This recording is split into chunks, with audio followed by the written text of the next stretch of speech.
élément qui anime la politique migratoire chez nous depuis des dizaines d'années, ce sont les opérations de régularisation. Il y en a eu grosso modo tous les 10 ans en Belgique. La dernière date de 2009. Dans le centre de Bruxelles, en ce moment, des sans-papiers occupent une église dans le cadre justement d'une action de sensibilisation à leur régularisation. Est-ce que vous êtes prêts, selon vous, à envisager ça? La dernière, c'était il y a plus de 10 ans. Est-ce que, selon vous, en 2021, on doit aussi envisager une grande opération de régularisation où là, du coup, le ministre peut faire activer son droit discrétionnaire dont on parlait en début d'interview? Non. Il n'y aura pas de régularisation collective.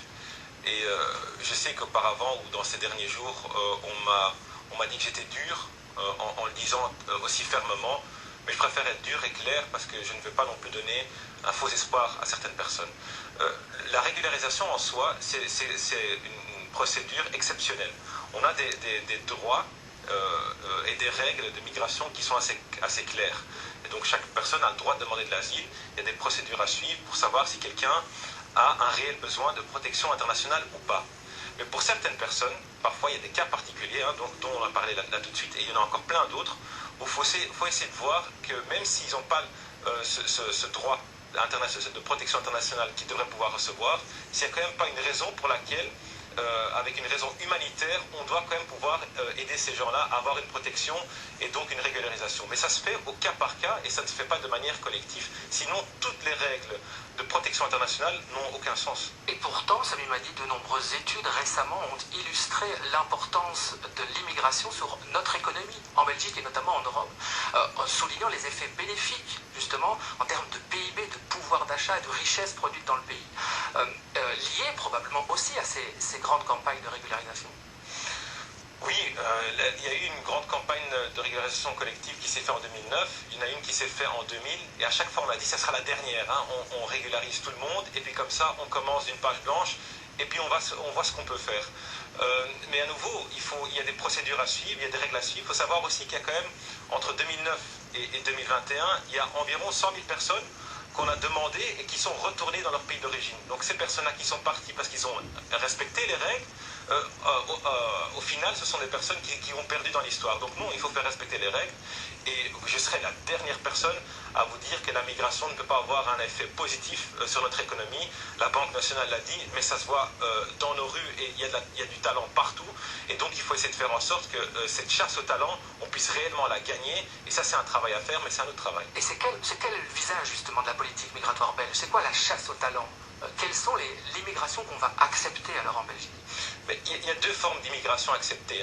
Le premier, c'est tout celui le monde. qui sait travailler, qui a un emploi et qui veut venir travailler en Belgique. C'est ça l'immigration que veut le secrétaire d'État à l'asile et l'immigration, Sami Madi. Mais la première chose qu'il veut, et c'est même pas qu'il le veut ou pas, heureusement je le veux aussi, mais c'est au niveau international, chaque pays doit, quand quelqu'un vient demander de l'asile et a un réel besoin de protection internationale, on doit l'aider. Et donc il y a cette politique humaine à mener qui est extrêmement importante, sachant ce qui se passe dans le monde entier. Moi, chaque jour, quand je lis le journal, je vois ce qui se passe dans le monde et ce qui se passe en Éthiopie et en Somalie. Et je sais que dans quelques semaines ou dans quelques mois, ces gens seront ici aussi. Et ils sont dans un besoin d'être aidés. Donc on a aussi ce devoir de pouvoir aider des personnes qui ont une demande de protection internationale. Et donc ça, c'est la première chose.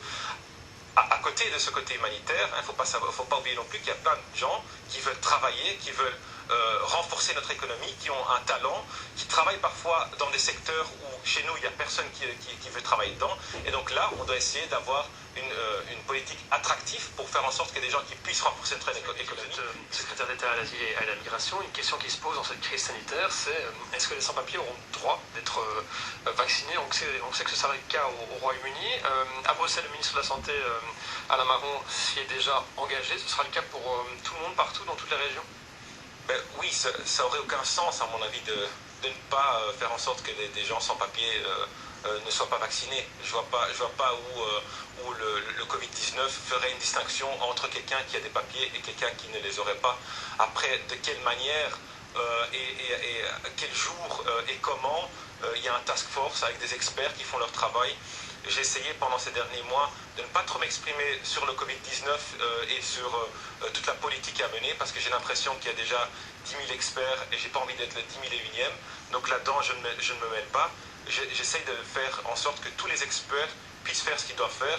Mais en tout cas, la question sur les sans-papiers et les demandeurs d'asile, bien sûr qu'il ne faut pas faire d'exception là-dessus. Parce qu'il faudra des procédures spécifiques, des équipes mobiles et donc des choix politiques tout de même. Donc vous vous assurez ce matin que oui, il y aura une volonté de faire vacciner les sans-papiers qui ne sont du coup pas dans les registres. Oui, tout à fait. Alors la pandémie du Covid, avec l'arrêt notamment des voyages, a freiné l'immigration de près de 30%. Ce sont des chiffres de l'ONU entre 2019 et 2020. Quelles sont les conséquences chez nous? Est-ce que chez nous aussi, les demandes d'asile, par exemple, ont drastiquement diminué? Oui, ils ont drastiquement diminué. L'année dernière, il y avait 11 500 personnes en moins qui ont demandé de l'asile en Belgique. Dans les chiffres de janvier, on est aussi à 1500 personnes en moins qui demandent l'asile. Généralement, on est autour des 2000-2500 personnes qui demandent l'asile. Donc c'est quand même beaucoup moins. Et les chiffres de février, je ne peux pas encore vous les donner. Je reçois un update tous les jours. Et je peux vous dire que là-dessus aussi, on voit qu'il y a quand même encore toujours une diminution des demandeurs d'asile. En même temps, il y a aussi une diminution des personnes qu'on fait retourner dans leur pays d'origine aussi. Donc là-dedans, aussi bien dans la politique de retour que dans les demandeurs d'asile, on voit que le Covid a un impact.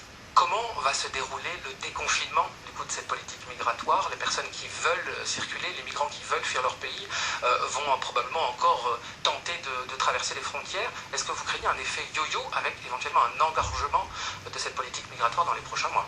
Alors là, deux choses à dire. Premièrement, en tant que secrétaire d'État, je pense que chaque secrétaire d'État à l'asile et à l'immigration aimerait avoir une boule magique en sachant ce qui va se passer le mois prochain. On ne sait jamais quels sont les effets, parce qu'on est impacté par le niveau géopolitique. On ne sait jamais ce qui va se passer dans le mois qui suit. Donc si ça serait le cas, ça serait merveilleux, parce qu'on pourrait essayer de prévoir certaines choses. Mais ce n'est pas le cas. Mais il faut essayer de faire en sorte quand même que s'il y a un effet yo-yo, on peut jouer là-dessus. Et comment? De faire en sorte que quand même dans notre politique d'accompagnement et aussi dans les centres d'asile, qu'il y ait assez de centres et qu'il y ait quand même une certaine structure pour pas faire en sorte qu'on a un effet yo-yo qu'on a connu auparavant, qui est de fermer un centre d'asile, d'en rouvrir un, d'en fermer un, d'en rouvrir un. Et de cette manière-là, on crée un chaos aussi au niveau local, et c'est ce qui inquiète les gens, et c'est ce qu'on ne devrait pas faire. Pourquoi avoir décidé de régulariser les parents de la petite Maouda? Mais cette décision elle a été prise en décembre. Les parents avaient déjà eu un permis temporaire qui devait être prolongé pendant un an, chaque année. Et voilà, à un moment donné, en tant que secrétaire d'État, on a un pouvoir discrétionnaire et de se dire que ces parents-là, ils ont quand même vécu un traumatisme. Leur enfant est ici, enterré. Et donc, je pensais qu'il était normal de donner à ses parents aussi un peu quelque part un repos et de la paix, et de leur dire que, en tout cas, leur permis, leur régularisation est en ordre pour qu'ils puissent avoir leur deuil de manière apaisée. Vous avez évoqué ce pouvoir discrétionnaire du ministre ou du secrétaire d'État en charge de l'asile et de la migration. Ça veut dire qu'en Belgique, pour des raisons spécifiques, vous pouvez attribuer des papiers à un ressortissant étranger. C'est le fait du prince, comme on dit en français? Oui et non, quelque part. Il y a les services derrière quand même, je ne suis pas tout seul. Donc il y a nos services de l'Office des étrangers qui font les checks et qui examinent chaque dossier. Vous trouvez ça normal? Oui, je suis extrêmement content qu'on ne met pas ça dans des critères, parce que justement, si on aurait des critères pour des cas particuliers, comme le cas des parents de Maouda, parfois ces gens-là n'auraient pas le droit à la régularisation. Et puis c'est difficile à se dire, imaginons qu'on met des critères et qu'on se dit, quelqu'un qui a 90 ans, on va quand même pas le faire retourner dans son pays d'origine, 90 ans, ça sert à rien. Et à 85 ans, on fait quoi? Et à 84, on fait quoi? Et si on a 70 ans, mais on a un cancer, on fait quoi? Et donc ce sont toujours des cas très particuliers. Le cas de la migration, le cas des migrants, ce sont des cas parfois très touchants, très émouvants et parfois très pénibles aussi. Et donc il faut pouvoir examiner au cas par cas, et de là l'importance d'un pouvoir discrétionnaire. Ça arrive souvent, ça, que vous utilisez ce pouvoir discrétionnaire? Mais le pouvoir discrétionnaire d'utiliser donc la régularisation est utilisé constamment par les secrétaires d'État. Ça a été utilisé aussi dans le gouvernement précédent et dans celui qui l'a précédé. Donc oui, mais il faut savoir que ce n'est pas le secrétaire d'État en soi lui-même qui examine chaque dossier et qui lève le pouce ou qui le met vers le bas. Dans la plupart des cas, c'est les services qui font le travail et qui examinent les dossiers pour savoir que faire pour chaque personne. Une question précise, les parents ont donc un séjour permanent désormais, ça veut dire qu'ils ont la nationalité belge? Non, ça veut dire qu'ils ont le droit de rester en Belgique de manière définitive et donc indéterminée. Cette affaire avait provoqué de vifs débats sur notre politique migratoire. On rappelle par exemple le tweet de la coprésidente à l'époque d'Ecolo, Zakia Katabi, qui avait dit que c'était le symbole de la fuite en avant d'une politique de plus en plus répressive chez nous. Qu'est-ce que ça traduit selon vous, cette affaire Maouda, de notre politique migratoire? Mais ça traduit beaucoup plus que notre politique migratoire. moi, j'aime pas trop viser du doigt des personnes qui sont concernées dans ce dossier, parce que je pense que toute personne concernée dans le dossier a un mal par rapport aux faits qui se sont développés. Il n'y avait pas une dérive sécuritaire à l'époque qui peut amener à ce genre de drame? Il faut se poser la question.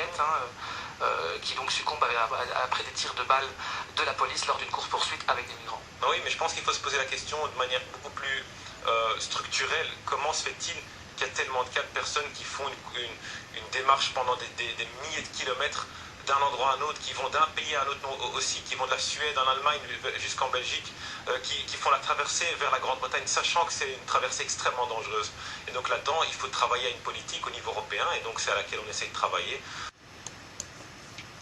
Tous les sans-papiers présents en Belgique auront le droit d'être vaccinés. Le Covid ne fait pas la distinction. Non, il n'y aura pas d'opération de régularisation collective.